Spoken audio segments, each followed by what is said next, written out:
President Obama not only has her recordings on his iPod, he loves her voice so much that he's asked her to sing at his inauguration.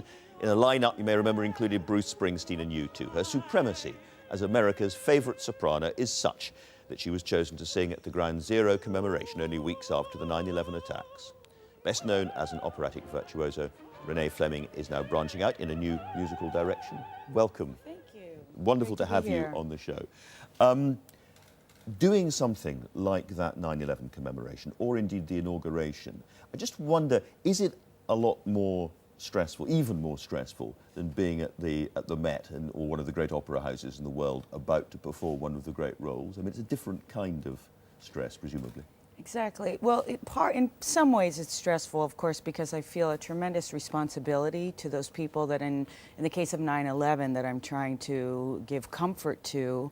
New Year's Eve concert here at Lincoln Center's Avery Fisher Hall. Renee Fleming is waiting backstage to speak with our guest soloist, Joshua Bell.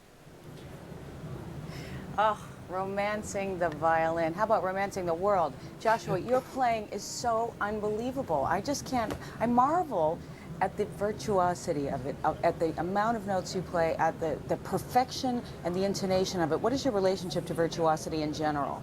Virtuosity? Well, you know, it's nice to be able to play this sort of music because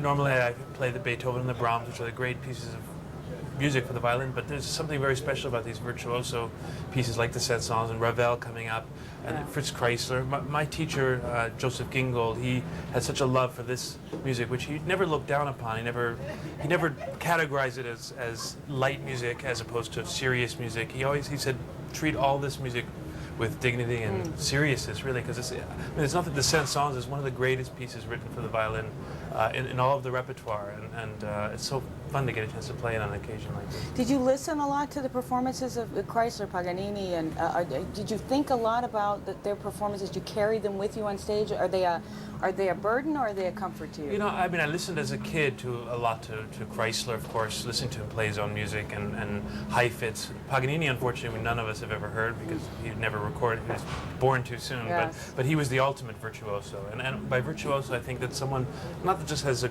good technique and plays everything perfectly, it's someone that tosses it off like it's easy.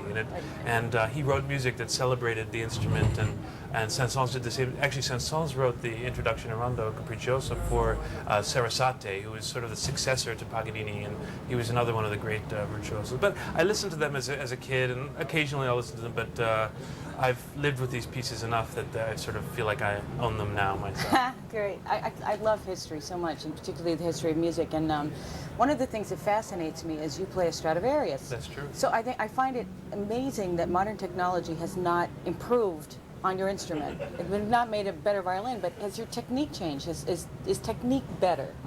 Is technique better? I would say generally there are a lot more, very young people playing things that might have seemed only possible for the few a while ago. Sort of like the 4-minute mile. When somebody broke it, exactly. Everybody did. So although there's still only a few in history like a Heifetz, and I listened to all the oldies growing up. My teacher was from sort of another era, and so I still have a nostalgia for the virtuosity of that time. We have a lot of people have good technique today, and but there's something very special about the old way of playing. I think a lot about you mentioned that the sports connection. I think a lot about the Olympics and how people keep breaking records. And are there more violinists, you think, who can play with that sort of technical ability today? Well, there probably are, and there's actually, there are a lot of amazing violinists. But in the end, music is more than just playing the technique and being able to toss up the notes.